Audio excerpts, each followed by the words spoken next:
hello guys सबैजनालाई र आजको भिडियो चाहिँ मेरो सुरु हुँदैछ गाडीदेखिबाट र हेर्न सक्नुहुन्छ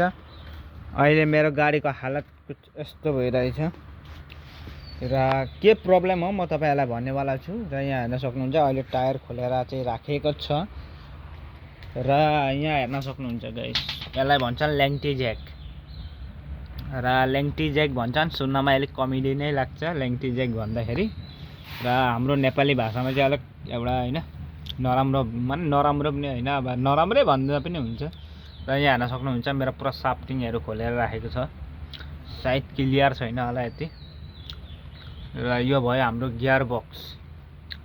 यो गियर बक्स अब हामी यहाँ डाउन गर्नेवाला छौं र गियर बक्स किन डाउन गर्ने भनेपछि मेरो आगे पछाडीको गियर लागेको छैन र त्यही भएर क्लच प्लेट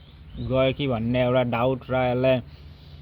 खोलेर डाउन गरेर यसलाई बनाउने वाला छौं आज हामी र मेकानिकहरु पनि आउने छन् अहिले एकछिनमा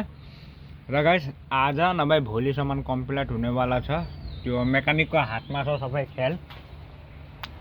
र मेरो मेसिन चाहिँ यही हो र यति पनि ओल्ड मोडल हैन किनकि फट्टै त नजानु पर्ने थियो हाम्रो गियर बक्स गाडीको र यति नयाँमै गयो र त्यो त बहुत नराम्रो कुरो हो नि त हैन यति नयाँमै गाडीको गियर बक्स गयो भनेर र यहाँ हेर्न सक्नुहुन्छ गाडीमा स्ट्यान्ड लगाएर राखेको छौं हामीले किनकि हाम्रो यो स्ट्यान्ड हाइड्रोलिक जेकको प्रेसर डाउन भइरहन्छ र त्यही भएर हामीले डाउन नहोस् भनेर यो लगाएको गुटका र त्यो चक्काहरुमा पनि लागेको छ देख्न सक्नुहुन्छ र यही नै हो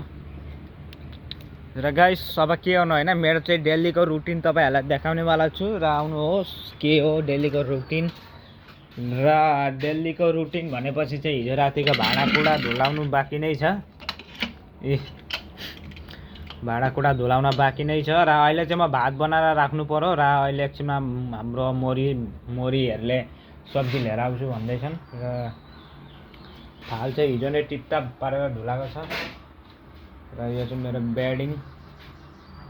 र एकजना चाहिँ उठेकै छैन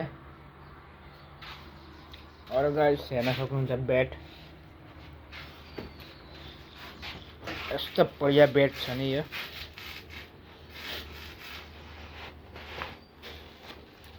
खोल्न साह्रै पर्यो खोल्दिनँ यतिकै देखाउँछु तपाईहरुलाई यो चाहिँ हो बेड एकै बेला क्रिकेट खेलिन्छ